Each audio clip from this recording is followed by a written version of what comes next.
Yes, we'll continue now with the 13th question, and the word is considerate. Now, when somebody is considerate, what do we understand by the word considerate? That means he cares for you, he is keeping your interest in mind, and therefore the word considerate. And do we see the meaning of the word con here also? The meaning of the word con as together also here? Somebody is being considerate and therefore being kind, being concerned, showing concern for you. And which should be the right answer? The correct answer is not being kind towards you, not taking your interest in mind, and therefore indifferent.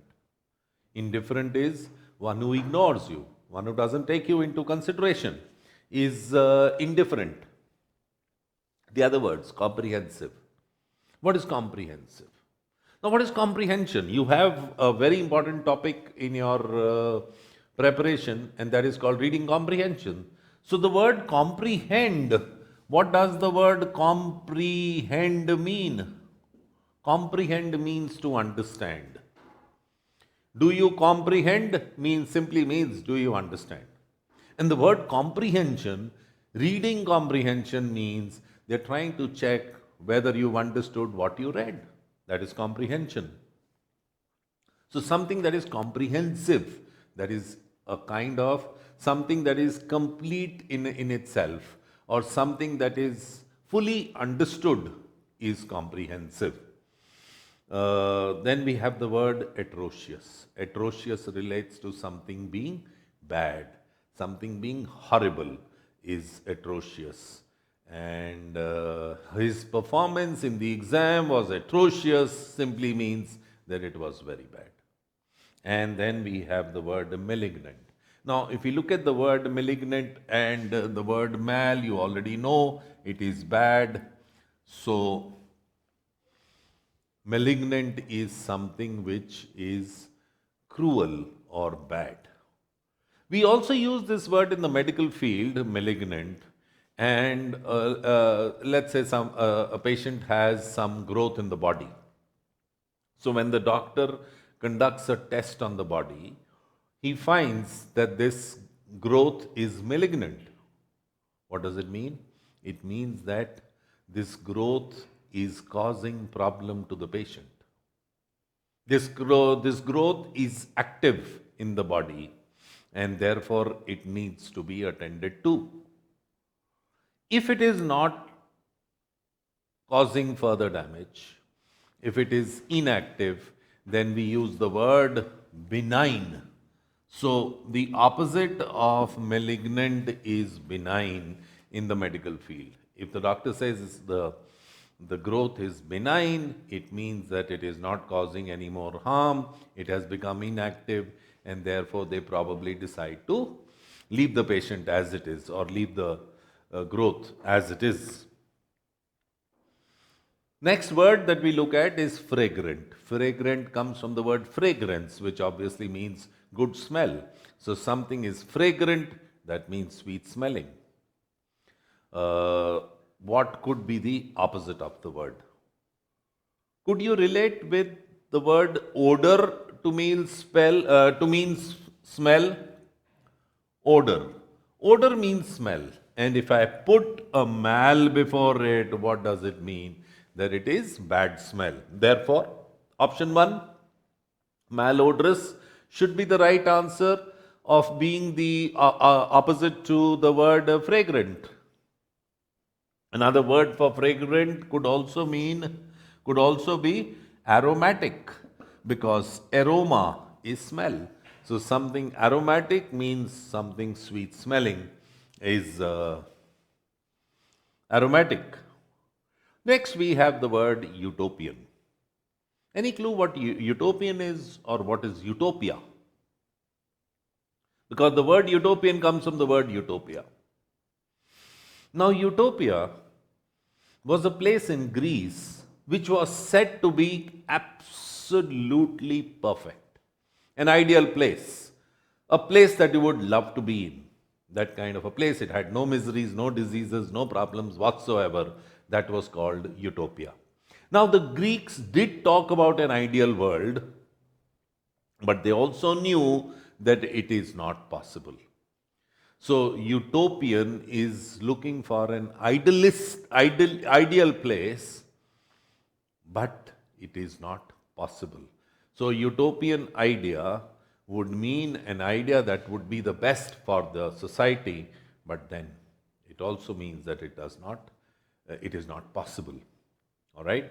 So, literally, the word could mean a perfect place. For example, paradise. So, we could relate it to paradise or a perfect place, and capricious. Now, the word capricious comes from the word caprice. So, what is caprice? See, caprice is being fickle. Uh, when you take a very rash decision without much thinking, then you are being capricious. So, without thinking is important. If you are taking a decision without thinking, then you are being capricious. Sometimes we use the word instinctive when we act on an instinct. We also use the word impulsive. So these are the synonyms for capricious: impulsive,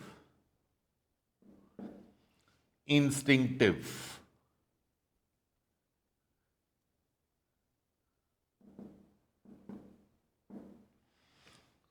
Acting on an impulse, acting on an instinct is being capricious. And we also have a word ulterior. Ulterior relates to having a secret purpose or some hidden purpose is ulterior.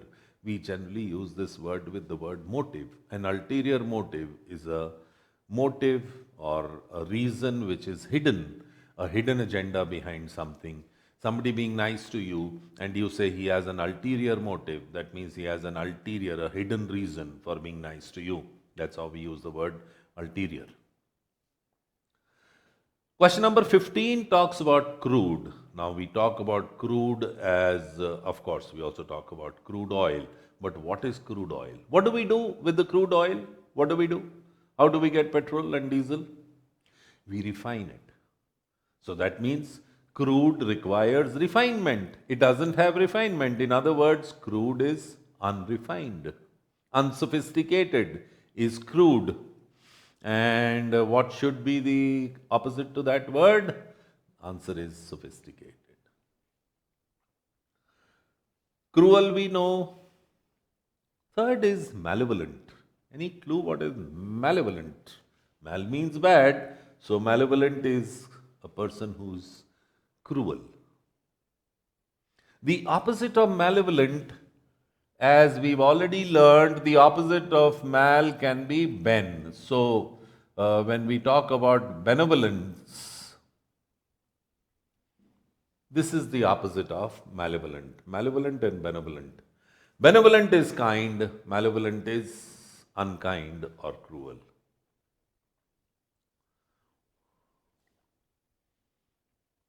Next, primeval.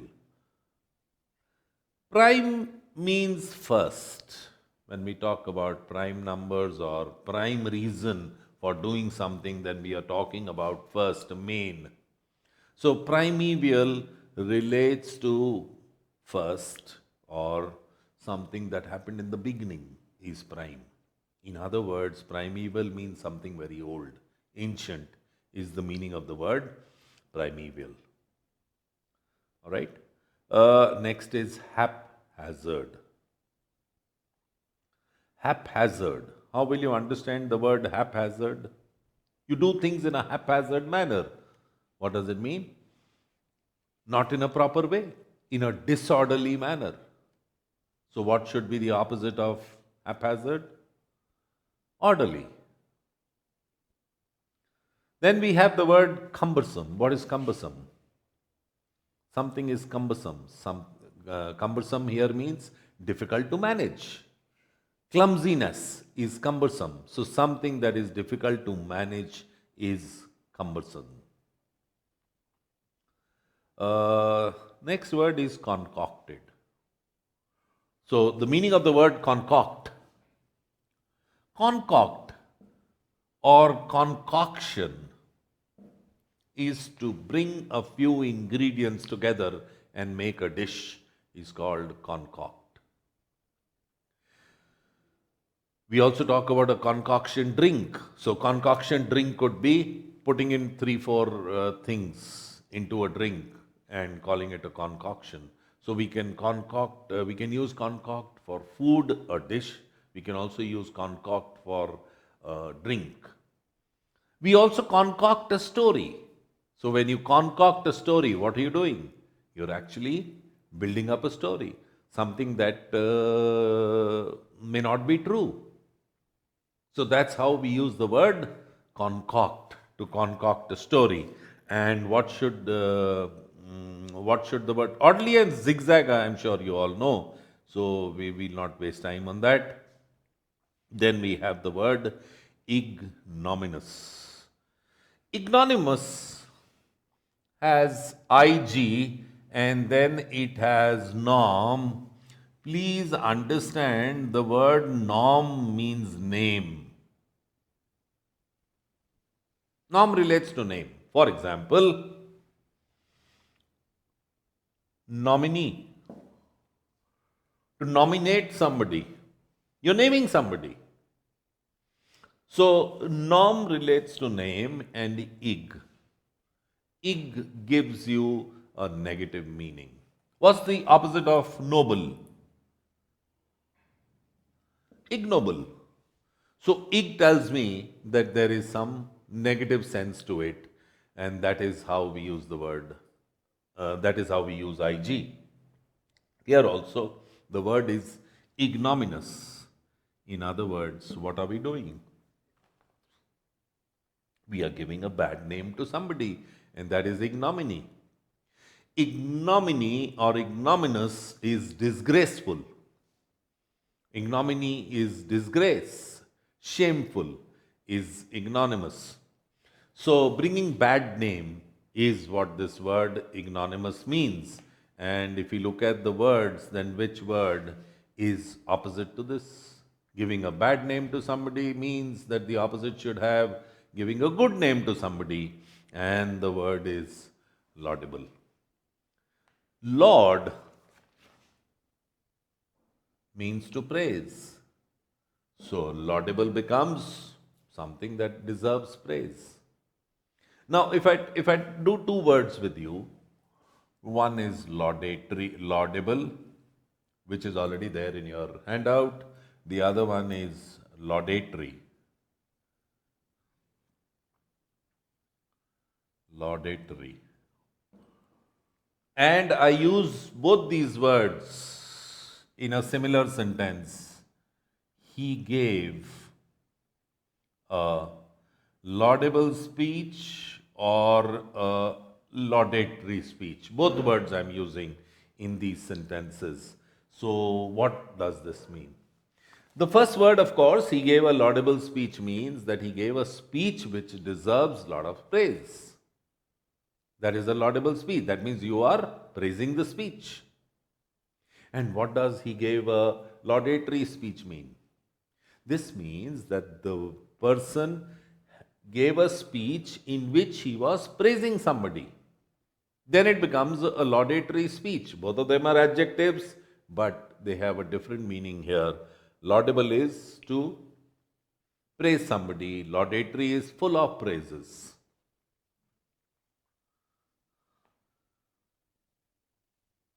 And therefore, that should be the right answer. Okay, crooked we know, dishonest we know, ominous. What is ominous? Ominous relates to evil, something bad, inauspicious is ominous. So, something that spells danger, evil is ominous, and therefore it relates to inauspicious. Something bad that is going to happen will relate to ominous. Okay, number 18. Number 18 is mellow. Nothing to do with yellow. So, how will you understand the word mellow? He has mellowed. What does it mean? Mellowed means calm down also. Mellow also means to ripen, to mature. is mellow. So, what should be the word here that could be the opposite to this? The first one, of course, is saying ripened, which is almost similar to mellow. Therefore, that can't be the answer. Sensational and ridiculous can also not be the answer. The correct answer is immature. So, to be mature is to mellow, to be immature, to act insensibly is mellow, is immature. Therefore, third one is the right answer. 19. Robust. I think we've done robust earlier also. It came to us in one of the questions, robust. So, what does it mean? Strong. Okay. Robust is strong, and therefore, what should be the opposite of this word? Yes, feeble, because feeble means weak. Sturdy is the word that we've done, and it means strong. Muscular also strong. Ridiculous will not be related to it, therefore, feeble is the answer. Now, question number 20th, which is vindictive. So, when do you become vindictive? Vindictive is when you have the desire to take a revenge, then you are vindictive. Please remember there are two words that you need to know. One is, of course, vindictive. The other is to vindicate somebody. Now, these are two words, very similar sounding, but they have different meanings altogether. To be vindictive is when you have the desire to seek revenge. So, you are unforgiving in vindictive. But when you vindicate someone, it means that you pardon him, you excuse him, then you vindicate him. All right? So, remember these two words, they're quite similar, but they have different meanings. Here, what should be the opposite of vindictive? When you are seeking revenge. So, what should be the opposite of that? Yes, absolutely correct. Forgiving. To forgive somebody is the opposite of to be vindictive. Next is relentless. Now, what does relent mean? The child was pestering the mother for something, and finally the mother relented. What does it mean? Gave up, surrendered. And when we look at the word relentless, that means not giving up, not surrendering. So be firm in your position is to be relentless. We sometimes say that one should be relentless in preparation of the exam. So what does it mean? That you are not supposed to give up. You're not supposed to surrender. You're supposed to keep on pushing yourself harder and harder. That is how we use the word relentless. Revengeful and disproving is absolutely known to you, and therefore I don't need to discuss this. So, this brings us to the end of the first 20 questions, where we did synonyms in the first 10 and antonyms in the second 10 questions. Now we come to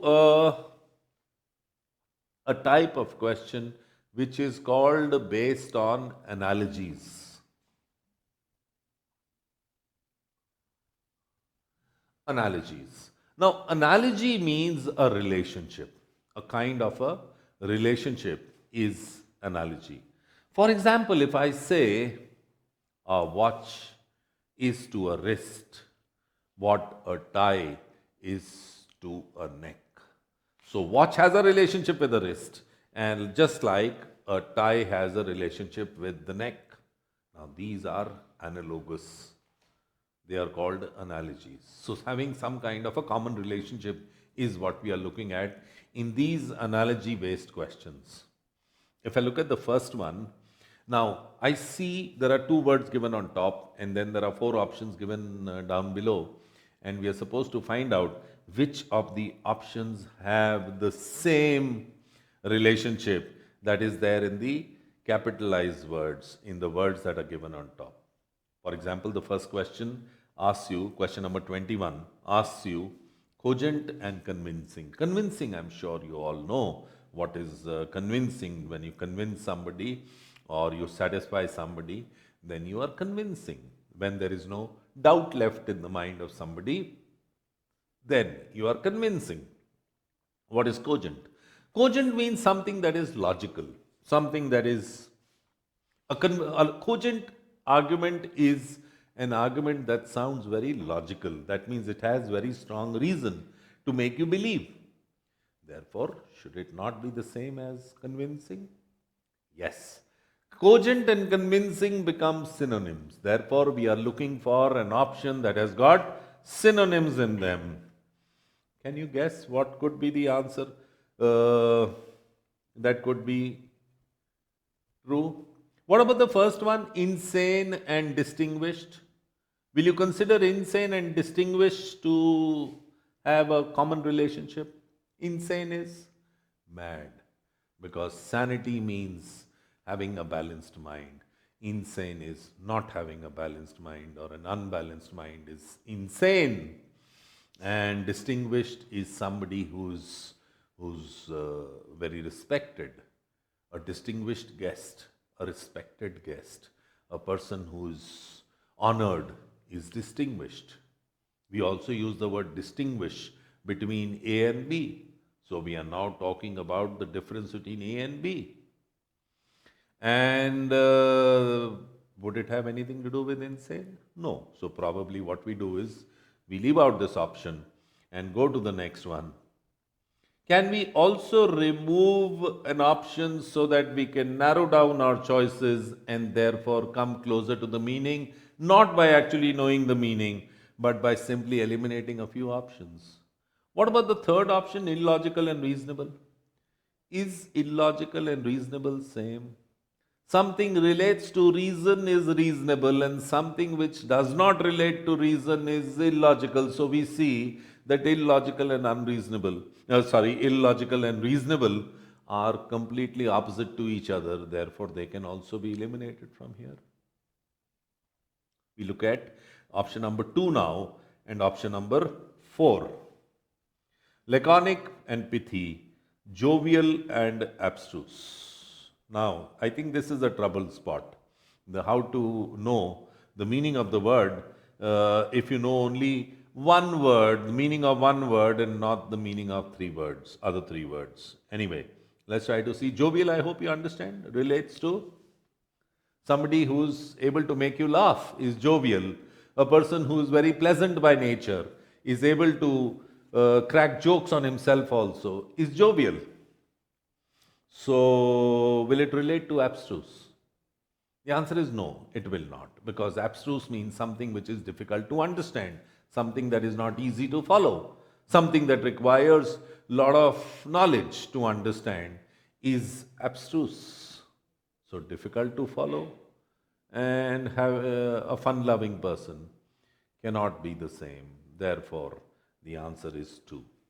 Now, let's explore the meaning of the word laconic. Laconic means something where we talk about somebody speaking very little is laconic. And speaking little to the extent of being rude is laconic. For example, you have a friend, you go to meet him, and he's not talking to you much. He's simply, answering in yes or no. Will you enjoy the conversation? Answer is no. So, he's being laconic. This means that he is not speaking much with the intention to being rude, then it is being laconic. All right? So, laconic and pithy. Pithy is to the point, concise. So, somebody who speaks only very little or speaks to the point, nothing extra, nothing more than that, then he is being pithy. Pithys are also called one-liners, when you speak very little. then also it is pithy. Another word for pithy is terse. So terse also relates to being pithy, and therefore laconic and pithy seem to be similar, and therefore the answer. Next. Next is talking about retrospection and past. The word retro means past or old. For example, if you are listening to retro music, what does it mean? It means that you are listening to some old songs. Is retro music, retro films. There's a festival of retro films. It means we are talking about old films. So the word retro will have something to do with past. Retrospect. Retro is past or old. Spect. What is spect? Spect got to do with? Yes, absolutely, to see. For example, spectacles, spectators. Inspect. When you inspect something, then also you are looking at or seeing something. So, spect gives me the meaning of the word to see. So, retrospect, to see backwards or to go back into the past, is to see. For example, you have some trouble with your very close friend of yours, all right? And you're trying to go through the entire sequence of events in your mind, and then you understand that even you are also at fault. So you go back to this friend and say, in retrospect, I think I am also equally at fault. So in retrospect, that means when I tried to go back to the events that happened, I recalled all the events that happened, I understood that I was also at fault, and that is how we use the word in retrospect. So we see the word retrospect, retro music, and all these. So retrospection is going back to the past, living in the past is a retrospection. So let's see what's the right answer. Now here, should we really relate to them as synonyms? The answer is no. Because retrospection is to see and past is what you go into. So what we can understand the relation between these two words is that retrospection means going into the past. Left side means going into the right side. This is how we have to understand. Therefore, I have to find an option which says left side means going into the right hand side. Can you find the answers now?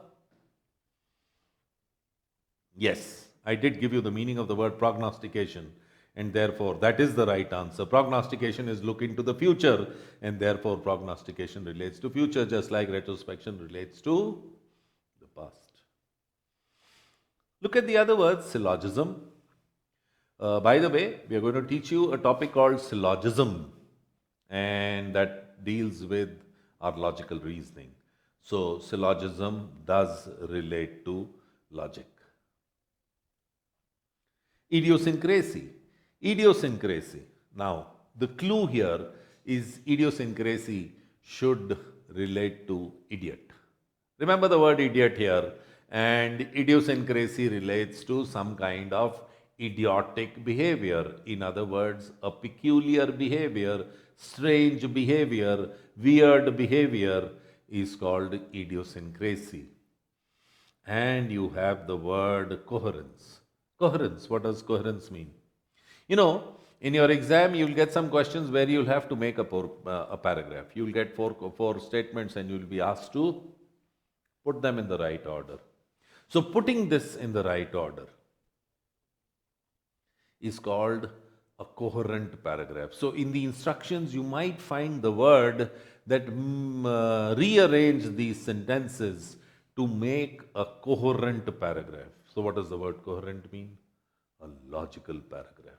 Coherence means some connection, some logic, and therefore, to make a coherent paragraph will have nothing to do with idiosyncrasy, which relates to silliness or strange behavior.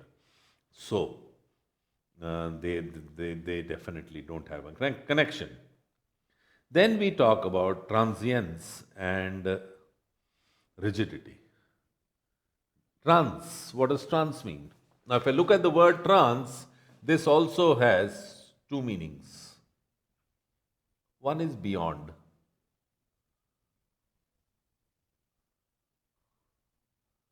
Beyond, and the other is to move. If I look at these two words, trans and beyond, beyond and move, then what are we doing? For example, he lives in Trans Yamuna. What does it mean? It means that he lives beyond the Yamuna. We talk about transatlantic. What do we mean by transatlantic? Something that goes beyond the Atlantic is transatlantic. So trans relates to beyond.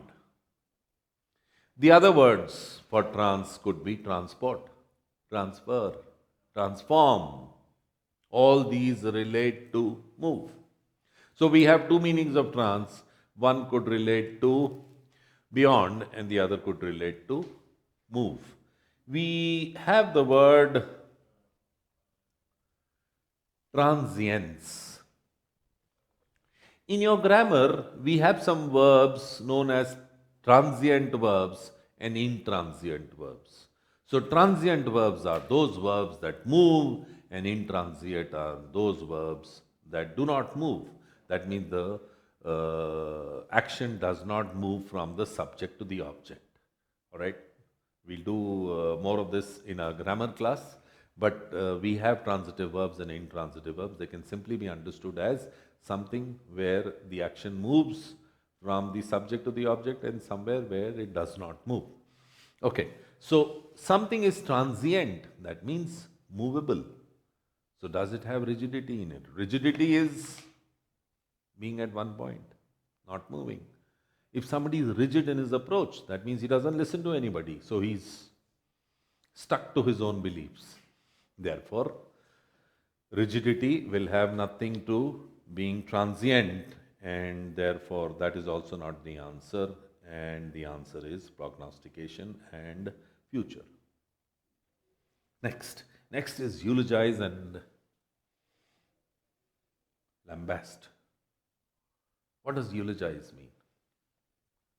EU generally means good. Not Europe. Now don't use this word EU to mean good for Europe also, because we can't say a good rope is Europe. But there are a lot of words that have EU in the beginning, which means good. I'll give you an easy one. Euphony. PHON, you relate to a sound. So euphony will mean good sound. And therefore, what does eulogy mean? If I give you the meaning of the word LOG, it means word. So eulogy literally means good word. That is eulogy. In other words, praise. Praise is eulogy. When you eulogize, then you are praising somebody. Eulogy could also be used for, when we say some kind of, good statements about a person who's passed away. So some speeches are given, some kind of anecdotes are spoken about the person who's passed away. That is also called a eulogy. So simply put, it means eulogy means a praise. All right, maybe at the time of death, maybe otherwise, the word would mean a praise. So to eulogize, that means to praise somebody, and lambast. Lambast is to criticize. So just the opposite. To lambast somebody is criticize. The opposition lambasted the ruling party in the parliament. That means they criticized. and therefore they are opposites. So can you guess what should be the right answer for this?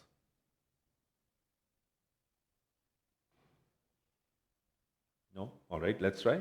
Mystify. To mystify is to make it mysterious, to add suspense is to mystify. And to narrate is something different altogether. So they're completely unrelated, mystify and narrate. Therefore, we can skip that. Dissemble and besmudge. Dissemble. What is dissemble? You know the word resemble?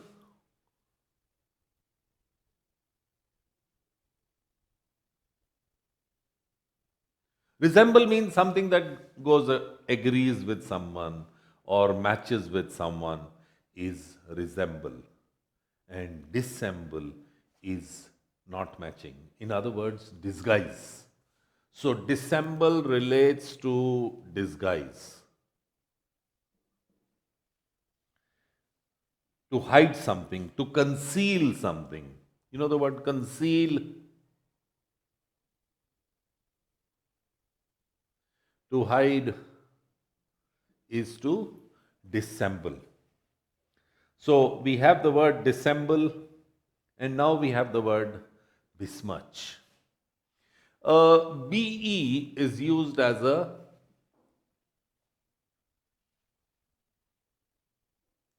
prefix. BE coming in the beginning. For example, we have the word bemoan. What does it mean? Moan means to cry, to complain. So bemoan means to make a complaint. So BE in the beginning, when it comes as a prefix, it means to make. So to make moan or to make a complaint is bemoan. Similarly, smirch means to spoil. So to make it spoiled or to spoil it would mean to besmudge. All right.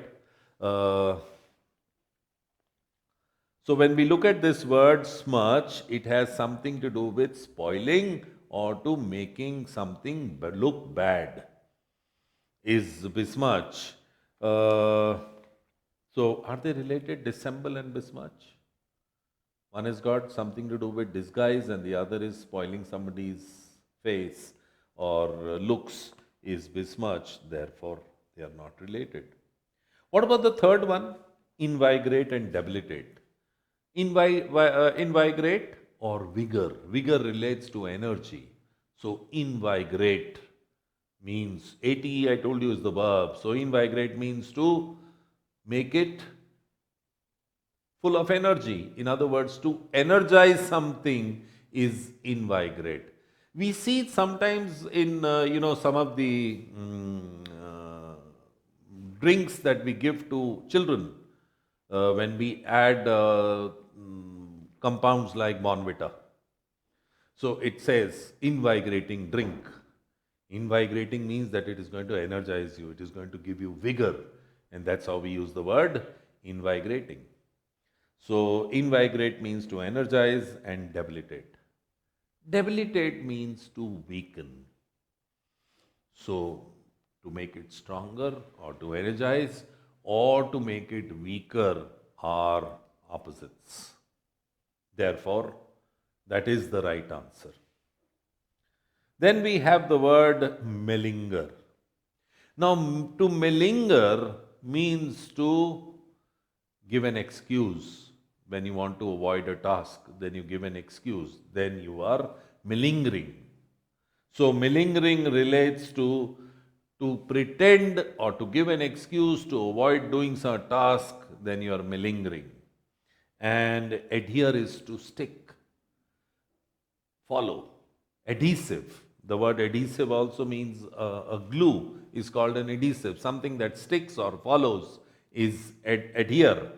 So they are unrelated. Malinger is a person who gives false reasons for not doing a work, and adhesive is to stick or follow, which again are unrelated.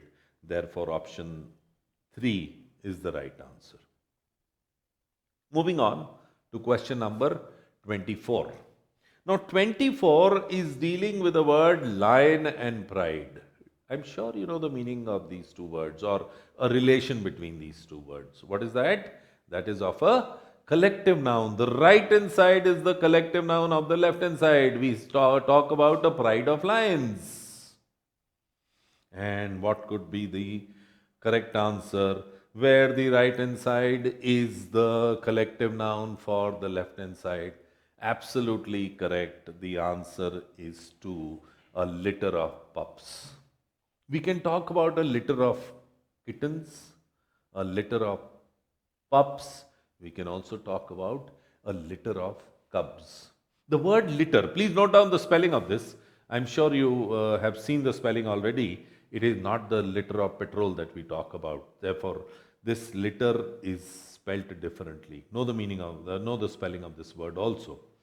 When we talk about animals that deliver more than one baby, young one at one time, we call that entire group, that entire newborn babies as a litter. So if there are three pups delivered by a female dog, it is called a litter of pups. Even for lions and tigers, when they deliver their cubs, which come in more than one, then it is called a litter. Therefore, that is the right answer. Now, what's the relationship of the first one, rabbit and burrow? A rabbit makes a burrow for himself and lives in a burrow. So, making a hole in the ground is a burrow. Therefore, that is not the right answer. Whale and a consort. Whales are considered to be a consort where we are talking about coming together, or the female of the whale is called the consort. So we talk about consort as a companion of the whale. Therefore, this also is not relevant. And what is a sow? Sow and a sty. A sow is a female pig. The word is sow. We have the word SOW as sow also. When a farmer sows, his crops, then that is sowing. But this word is sow. So when we talk about a sow, it means we are talking about a female pig. Now, what is a sty? A sty is a place where these pigs are kept. You know, you've seen something like this. If I can just make a little rough diagram to show you what a sty is. You know, you have these bamboos dug in the ground, and